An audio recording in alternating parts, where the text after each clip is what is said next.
오늘 우리에게 주신 하나님의 말씀은 구약성경 잠언 16장 1절부터 3절까지 말씀입니다.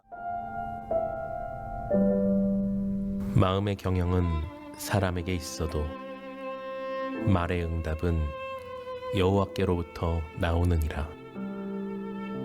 사람의 행위가 자기 보기에는 모두 깨끗하여도 여호와는 심령을 감찰하시느니라. 너의 행사를 여호와께 맡기라. 그리하면 내가 경영하는 것이 이루어지리라. 할렐루야. 사랑하는 성도 여러분, 하나님께서 오늘 온라인으로 가정에서 수요 기도에 참석한 성도들, 또 교회에 올라와 수요 기도에 참석한 모든 이들에게 하나님께서 동일한 은혜를 허락하여 주실 줄로 믿습니다. 특별히 가정에서 유튜브로 함께하는 분들에게 하나님께서 더 큰 은혜를 허락하여 주셔야 될 줄로 믿습니다. 아무리 우리가 가정에서 집중한다고 하더라도 예배당에 올라와서 함께 모여서 하나님 앞에 기도하고 하나님 앞에 뜨겁게 찬송하고 하나님 앞에 나아가는 것보다 가정에서 하는 것이 얼마나 집중하기 힘든지 몰라요. 그렇기 때문에 하나님께서 오늘 이 시간 가정에서 핸드폰을 보고 유튜브를 보는 이들에게 하나님께서 은혜를 부어 주실 줄로 믿습니다. 하나님께서 은혜를 부어 주셔서 마치 교회에 올라와서 하나님 앞에 나온 것처럼 그런 감격과 감동과 은혜가 있기를 간절히 축복합니다. 사랑하는 성도 여러분, 코로나가 올해 추위와 함께 겨울과 함께 확 늘어나서 많은 사람들이 걱정하고 염려했지만 다시 잠잠해져 가고 있습니다. 속히 잠잠해져서 200명대로 100명대로 수십 명대로 떨어져서 우리가 다시 주의 성전에 올라와 예배할 수 있는 날이 속히 올 수 있도록 하나님 앞에 기도하고 우리도 방역에 최선을 다해야 될 줄로 믿습니다. 코로나19가 1년을 넘어오면서 한때는 코로나 블루를 걱정하는 사람이 있었어요. 코로나 블루가 무엇입니까? 코로나 우울증이에요. 코로나 우울증이 와서 사람들이 코로나 때문에 의욕이 상실되고 꿈이 상실되고 뭐 하고 싶은 생각도 없고 이래도 안 되고 저래도 안 되니 아이고 어떻게 하나 걱정과 근심과 염려에 가득 쌓여서 우울해서 코로나 블루. 그래서 어떤 사람들은 이 코로나 시절에 감기 환자는 줄어들었습니다. 배탈 난 사람들도 줄어들었습니다. 병원에 가는 사람들은 줄어들었지만 정신과 병동에는 사람들이 늘어났대요. 코로나 블루에서 벗어날 수 있는 은혜가 있기를 간절히 축복합니다. 그래서 코로나 블루 했는데 이번에는 코로나 레드라고 사람들이 이야기합니다. 코로나 레드가 무엇입니까? 불난 거예요. 코로나 때문에 불이 났어요. 마음에 화병이 났어요. 그래서 코로나 때문에 장사도 못하지, 뭣도 못하지, 하고 싶은 거 못하지, 친구들도 못 만나지, 어디 가지도 못하고 하니까 사람들이 우울증에 걸리다가 그 다음에는 마음에 화병이 났어요. 왜 우리 가게만 문 닫게 하느냐, 노래방만 왜 닫게 하느냐, 유흥업소만 왜 닫게 하느냐, 아이고 다른 데는 다 장사하는데 9시 넘는다고 사람들이 안 걸리냐, 10시 된다고 안 걸리냐, 5명 모이면 안 걸리고 10명 모이면 걸리냐. 그래서 그냥 이것 때문에, 코로나 때문에 못 살겠다 해서 사람들이 화가 잔뜩 났어요. 그래서 코로나 화병, 그래서 코로나 레드라고 하기도 합니다. 또 코로나 레드가 점점 심해지니까 사람들이 이제는 코로나 블랙이 뭐예요? 까매요. 코로나 때문에 캄캄하다는 거예요. 아무것도 할 수 없어. 아이고 그냥 절망에 빠져서 그냥 모든 것을 내려놓는 코로나 때문에 아주 인생을 포기하는 사람들이 늘어나요. 그래서 오늘날 이 코로나 때문에 많은 사람들이 어려움과 괴로움과 아픔을 당하고 있습니다. 사랑하는 성도 여러분, 우리 베델교회 성도들 가운데서는 코로나 블루, 코로나 레드, 코로나 때문에 화가 잔뜩 나고 이런 분이 한 분도 안 계시기를 간절히 축복합니다. 그렇지만 우리가 아무리 믿음을 가지고 있고 신앙생활을 한다고 하더라도 우리 안에도 우울한 것이 있어요. 우리 안에도 우라통이 쌓여가지고 언제 폭발할지 모르는 그런 감정들이 우리 안에도 있어요. 왜 그럴까요? 세상의 모든 사람들은 무거운 짐을 지고 살아가는 거예요. 모든 사람들은 짐을 지고 살아갑니다. 경제의 짐을 지고 갑니다. 자녀를 어떻게 키워야 하는 가장의 짐이 있습니까? 목회자도 무거운 짐이 있어요. 목회자에게도 우리 교회도 무엇보다도 성도들이 교회에 올라오지 못하니 신앙이 점점 연약해지는 것도 걱정이고, 이제 10주년 되어서 자립해서 더 큰 일들 감당해야 되는데 코로나 때문에 여러 가지 어렵고 힘들어요. 어떻게 해야 될지. 우리 아이들이 모이지 못하고 선생들에게 제발 아이들에게 전화 좀 해주세요. 아이들이 함께 할 수 있도록 제발 열심히 해주세요 해도 선생님들도 잘 안 들어오니, 아이고 저도 코로나 때문에 블루가 왔는지 블랙이 왔는지 레드가 왔는지 뻘개졌는지 알 수 없지만, 아무튼 목회자에게도 이런 짐이 있어요. 할아버지는 할아버지대로 짐이 있어요. 아버지는 아버지대로 짐이 있어요. 어머니는 어머니대로 짐이 있어요.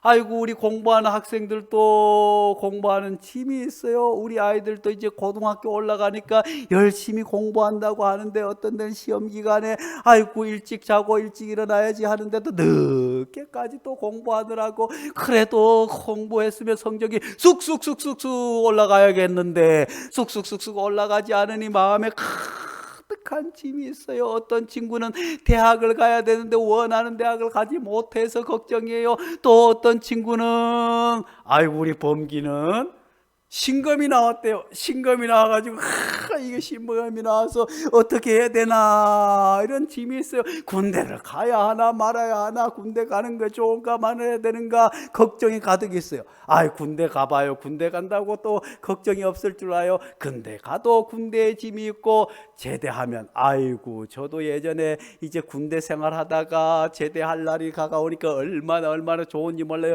제대하면 모든 것이 다 될 줄 알았어요. 제대하면 전 그냥 쇠라도 씹어 먹을 것 같은 그런 기분이었어요. 그렇게 해서 제대를 하고 나니 아이고 대학을 다시 가려니 등록금이 없어요. 또 집에 부모님들은 빚 때문에 늘 여전히 군대 갈 때나 갔다 왔으면 걱정하고 염려하고, 그래서 아이고 이 일을 어쩌나, 군대 갔다 와서 그렇게 또 대학을 가니 또 대학 가서도 결혼을 해야지요. 결혼하고 나니 아이를 키워야지요. 아이를 키우니 여러 가지 걱정과 근심이 우리를 가득 누르고 있지만, 사랑하는 성도 여러분, 그렇지만 우리가 믿음의 성도들은 하나님께서 이 모든 걱정과 염려를 다 맡기라고 하는 줄로 믿습니다. 우리가 믿음 생활하는 것이 무엇입니까? 우리가 세상 사람들과 다른 것이 무엇입니까? 세상 사람들하고 똑같이 밥 먹고 똑같이 걱정하고 똑같이 염려하고 똑같이 살아간다면 믿는 것이 무엇이겠습니까? 우리는 하나님을 믿음으로 말미암아 세상에서 똑같은 짐을 지고 하고 똑같은 염려가 있을지라도, 똑같은 근심이 있을지라도 하나님께서 들어주시리라고 하는 믿음으로 살아가는 줄로 믿습니다. 오늘 우리에게 주신 하나님의 말씀을 우리말 성경으로 다시 한번 제가 봉독해 드리겠습니다. 마음의 계획은 사람에게 있어도 결정은 여호와께 있다. 사람의 행위가 자기 눈에는 다 깨끗해 보여도 여호와께서는 그 마음을 꿰뚫어 보신다. 내가 하는 일을 여호와께 맡겨라. 그리하면 내가 생각하는 것이 이루어지리라. 아멘. 사랑하는 성도 여러분, 오늘 본문 말씀에 하나님 앞에 모든 것을 맡기라고 말씀해 주고 있습니다. 맡겨야 될 줄로 믿습니다. 그런데 우리가 믿음 생활하면서도 늘 걱정과 근심에 가득 눌려서 살아가는 사람들이 많이 있어요. 교회 다니나 안 다니나 구분되지 않고 그저 늘 걱정 근심에 쌓여 있는 사람들이 있어요. 왜 그럴까요? 그거는 우리가 목욕탕에 가보셨어요? 아니면 은행에 가보셨어요? 어디 가면 목욕탕에 가면 귀중품은 카운터에 맡기세요. 또 어떤 이들은 어떻게 해요? 할머니들은 돈을 집에다가 장판 밑에 놨다가 어떻게 해요? 은행에다 맡기면 안전하겠다. 은행에다 맡기는 이유가 무엇이겠어요?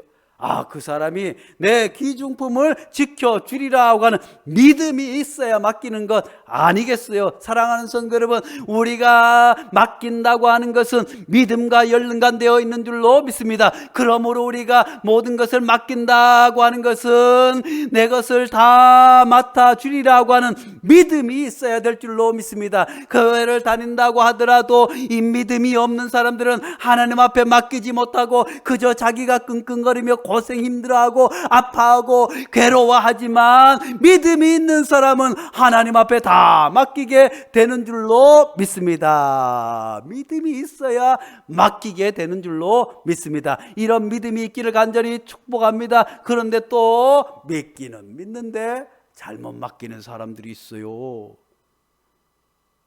어떤 사람이 전화가 왔어요. 할아버지에게 할아버지 통장이 어떻게 됐으니까 할아버지 은행에 있는 돈, 거기 있는 거 뭡니까 다 찾아가지고 어디 이마트에 가면 이마트에 물건 넣어놓는 박스, 몇 번째 박스에다가 거기다 넣어놓고 오시오. 할아버지가 그래가지고 그냥 그래가지고 아이고 보이스피싱에 당해가지고 다 날리기도 해요.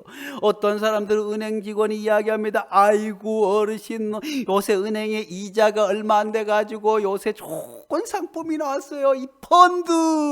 그래서 여기다 돈을 맡기게 되면 그냥 돈이 은행에 맡기면 이자가 몇 프로도 안 오지만 여기 잘해서 돈이 잘 불어나면 몇십 배 남을 수 있으니까 여기 한번 맡겨보세요 했다가 나중에 보니까 그냥 그게 잘못돼 가지고 있는 돈을 다 은행 직원이 설명을 잘 못했어요. 어떤 사람들은 정말 친했던 친구가 있어요. 믿었던 친구가 있어요. 그 친구가 잠깐 사업을 하는데 어려움을 당하는데 아이고 친구 내가 어려운데 나 믿지 해가지고 보증을 서줬다가 큰 낭패를 겪는 사람들도 있어요. 그래서 교회 안에서도 오죽하면 교인들끼리 보증 쓰고 하면 안 된다고 이야기 않습니까? 아이고 돈 문제는 가족끼리도 보증 쓰지 말라고. 왜요? 믿을 수 없어요. 왜냐하면은 그 사람이 인간적으로 믿을 수 있지만 믿음을 가졌지만 그 사람이 완벽하지 못하기 때문에 그 사람이 사기치려고 한 그런 사람도 있겠지만 정말 잘해 보려고 도와주려고 하다가 큰 낭패, 사람에게 맡기면, 제도에 맡기면 이런 문제가 있지만 오늘 성경 말씀은 모든 짐을 여호와께 맡기라고 말씀해 주고 있습니다. 사랑하는 성도 여러분, 그렇습니다. 우리가 우리의 모든 짐을 세상에 맡길 수 없습니다. 사람에게 맡길 수 없습니다. 목회자에게 맡기는 것이 아니라 오직 우리의 믿음의 대상 되시며 우리의 모든 것을 생사하고 복을 주관하시며 우리의 생명의 주관자이신 하나님 여호와 하나님 앞에 모두 맡겨야 될 줄로 믿습니다. 아무에게나 맡길 수 없습니다. 우리의 짐이 아무리 무겁다고 할지라도 사실 우리가 살아가다 보면 정말 짐에 억눌려서 누가 대신 이 짐을 져줬으면 할 때가 얼마나 많은지. 그렇지만 우리의 무거운 짐 대신 져줄 분은 여호와 하나님 한 분밖에 없는 줄로 믿습니다. 그래서 우리는 하나님을 믿습니다. 그러므로 하나님을 믿음으로 말미암아 하나님 앞에 모든 것을 맡기게 되는 줄로 믿습니다. 먼저 우리가 하나님 앞에 짐을 맡기는데 먼저는 우리의 죄의 짐을 하나님께 맡겨야 될 줄로 믿습니다. 2절 말씀에 사람의 행위가 자기 보기에는 모두 깨끗하여도 여호와는 심령을 감찰하시느니라. 오늘 본문 말씀에서 하나님께서 모든 것을 하나님 앞에 맡기라고 말씀하시면서 2절에 사람의 행위가 자기 보기에는 모두 깨끗하여도, 먼저는 우리의 행위에 문제가 있음을, 사랑하는 성도 여러분, 따지고 보면 우리 인생이 겪는 모든 문제, 죽음의 문제, 인생의 문제, 먹고 사는 문제, 모든 근심의 원인은 에덴 동산에서부터 시작된 것 아니겠어요? 하나님께서 동산 모든 실과는 먹되 동산 가운데 있는 선악을 알게 하는 나무의 실과는 먹지 말라고 했지만 뱀의 유혹에 사탄의 유혹에 빠져서 욕심이 들어가니 그 욕심 때문에 눈이 밝아져 하나님처럼 되리라고 하는 그 욕심 때문에 죄를 짓게 된 것 아니겠습니까? 이 죄로 말미암아 죽음이 왔다고 성경은 우리에게 전해주고 있습니다. 이 죄로 말미암아 열심히 일하지 아니하면 먹고 살 수 없을 것이라고, 이 죄로 말미암아 해산의 고통과 모든 고난과 아픔이 이 죄 때문에 시작되었다고 말씀해 주고 있습니다. 사랑하는 성도 여러분, 주님께서도 우리에게 이렇게 말씀해 주고 있습니다. 수고하고 무거운 짐진 자들아 다 내게로 오라, 내가 너희를 쉬게 하리라. 우리 구주 예수 그리스도께서 수고하고 무거운 짐진 자들아 다 내게로 오라고 할 때 그 짐은 다름 아니라 죄의 짐인 줄로 압니다. 죄 때문에 우리가 하늘나라에 하나님으로부터 멀어졌을 뿐만 아니라 죄 때문에 우리가 이 세상에서 고생할 뿐만 아니라 죄 때문에 아픔을 겪고 죄 때문에 슬픔을 겪고 죄 때문에 죽음에서 벗어날 수 없는 이 죄의 짐, 무거운 죄의 짐을 주님 앞에 맡겨버리라고 주님 말씀해 주고 있습니다. 그러므로 우리 구주 예수 그리스도께서 우리의 죄 짐을 지기 위해서 십자가를 지신 줄로 믿습니다. 우리의 죄 때문에 채찍을 맞으시고 우리의 죄 때문에 주님께서 모진 고난을 당하신 것 아니겠습니까? 그러므로 이 시간 우리의 모든 죄의 짐을 십자가 앞에 내려놓을 수 있기를 간절히 축복합니다. 이사야서 53장 6절 말씀에 여호와께서는 우리 무리의 죄악을 그에게 담당시키셨다. 하나님께서 나 같은 죄인의 벌레 같은 번도 못한 우리의 죄 때문에 죄를 예수님 그 아들에게, 그것도 십자가 지심으로 다 예수님께서 대신 지게 하셨다고 성경은 우리에게 말씀해 주고 있습니다. 이사야서 53장 5절 말씀에 뭐라고 말씀하십니까? 그가 찔림은 우리의 허물 때문이요 그가 상함은 우리의 죄악 때문이라.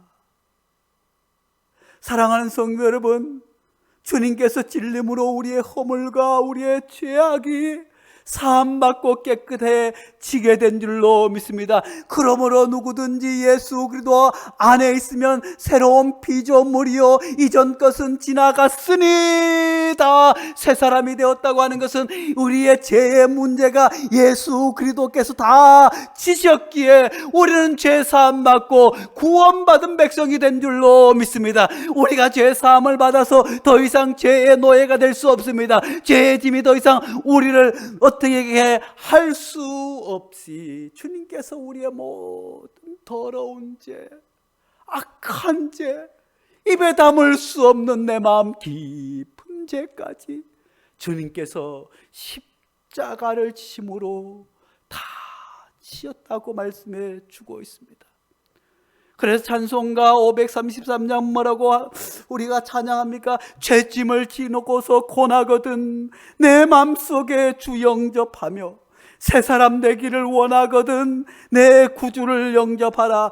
의심을 다 버리고 구주를 영접하라. 만문 다 열어놓고 구주를 영접하라. 주님 말씀해 주고 있습니다. 사랑하는 성도 여러분, 우리가 이 시간 주님 앞에 다 죄짐을 지고 고날 수밖에 없습니다. 아플 수밖에 없습니다. 내 마음속에 주님을 영접할 수 있기를 간절히 축원합니다. 죄 때문에 괴로움이 있습니까? 여전히 불안한 마음이 있습니까? 여전히 해결되지 못한 문제가 있습니까? 주님 앞에 다 내어 맡길 수 있기를 간절히 축복합니다. 내가 교회를 다니고 예수를 믿어도 여전히 새로워지지 않는 그런 마음이 있습니까? 주님 앞에 다 내어 맡길, 주님을 내 마음속에 영접할 때 주님께서 우리를 새 사람, 우리 마음속에 있는 모든 의심을 다 버리고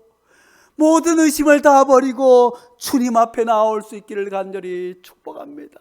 만문 다 열어놓고 주님 앞에 나올 수 있기를 간절히 축복합니다. 그것도 모자라 우리는 이렇게 찬양하지 않습니까? 어서 돌아오,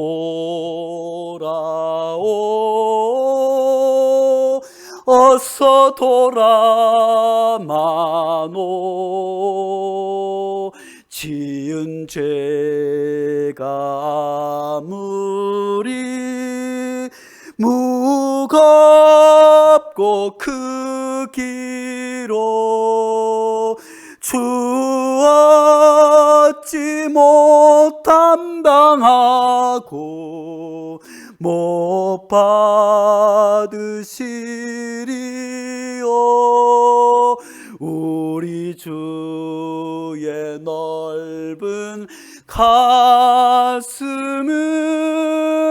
하늘보다 넓고 넓어. 어서 돌아오,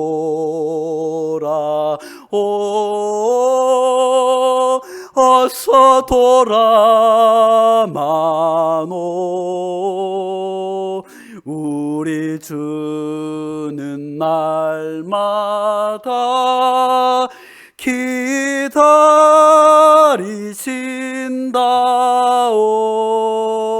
밤마다 문 열어놓고 마음 졸이시며 나간 자식 돌아오기만 밤새 기다리신다오.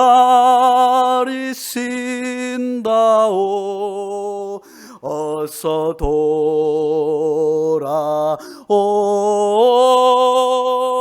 어서 돌아마노. 채찍마 잡아도 주님의 손으로 때리시고 어루만져 위로해 주시는 우리 주의 넓은 품으로 어서 돌아오소.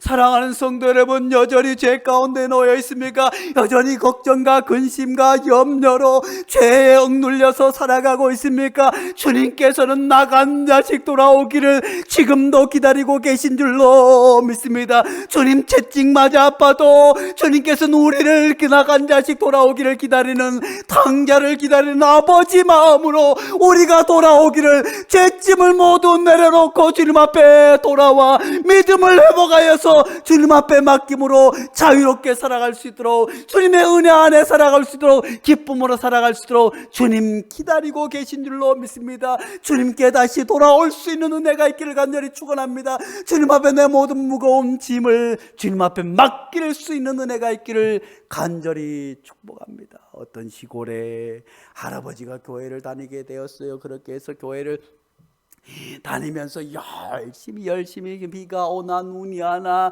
그저 교회를 열심히 갑니다. 그런데 이 할아버지가 교회에 갈 때마다 큰 성경을 어디서 구하지 못해서 누가 준 성경책을 짊어지고 교회를 50리길을 비가 오나 눈이 오나 그렇게 교회에 옵니다. 그러나 어느 날 목사님이 가만히 보니까 할아버지가 등짝에다 뭔 큰 짐을 지고 매일 교회에 오는 거예요. 뭐가 들었나 하고 봤더니 이 할아버지가 성경책, 강대상에 놓여 있는 큰 성경책을 어디서 구했는지 그 성경책을 짊어지고 오는 거예요. 그래서 목사님께서 어르신 그 성경책이 얼마나 무거운데요, 그걸 그렇게 짊어지고 오세요. 교회 성경책이 있으니까 그건 집에서 보시고 그냥 가볍게 오시라고. 목사님 그게 아니에요. 제가 이제까지 세상을 살면서 이 성경책은 아무것도 아닌 이것보다 다 무거운 죄의 짐을 지고 살아왔는데, 내가 예수 믿고 이 성경책 짊어지고 오는 것이 얼마나 기쁨인지 몰라요. 예수님께서 내 죄를 다 대신 져 주셨는데 이까지 이거 별로 무겁지 않아요. 하나님의 말씀을 짊어지고 오는 것이 얼마나 제게 기쁨인지 몰라요 하더래요. 사랑하는 성도 여러분, 이제 우리의 모든 죄의 짐을 벗어버릴 수 있길 간절히 축원합니다. 무거운 나를, 인생을 억누르고 그 짐을 다 벗어버리고 말씀의 짐, 주님께서 내게 주신 소명의 짐을 지고 올라올 수 있는 성도들 될 수 있기를 간절히 축복합니다. 그러므로 사랑하는 성도 여러분, 이제 이 코로나가 아무리 우리를 블루 또 블랙 또 레드라고 해서 코로나 때문에 우울하고 화가 나고 뭐 한다 하더라도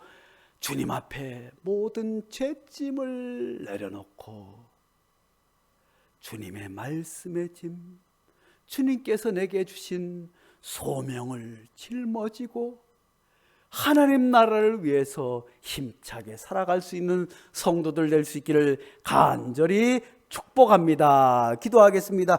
거룩하신 하나님 아버지시여, 하나님 아버지, 우리가 왜 인생 살아가면서 왜 이렇게 힘듭니까? 괴롭습니까? 이 무거운 짐이 나를 억누릅니다. 하나님 아버지, 아버지가 져야 하는 짐, 목사가 져야 하는 짐, 주부가 져야 하는 짐, 수많은 짐들이 있지만 모든 것들이 아버지 죄로 말미암은 줄로 압니다. 하나님 아버지, 우리가 다시 한번 주님의 십자가 앞에, 다시 한번 하나님 앞에 내 모든 죄의 짐을 내려놓게 도와주시옵소서. 하나님 앞에 다 맡길 수 있도록 도와주시옵소서. 그러므로 말미암아 우리가 죄의 짐 대신 주님의 말씀의 짐을 지게 도와주시옵소서. 죄의 짐 대신 주님의 소명의 짐을 지고 하나님 나라를 위해서 살아갈 수 있는 멋진 성도들 될 수 있기에 하나님 복을 더하여 주시옵소서. 우리의 모든 짐 하나님 앞에 내어 맡기고 날마다 기쁨으로 살아갈 수 있는 우리 베들교회 모든 성도들 되게 축복하여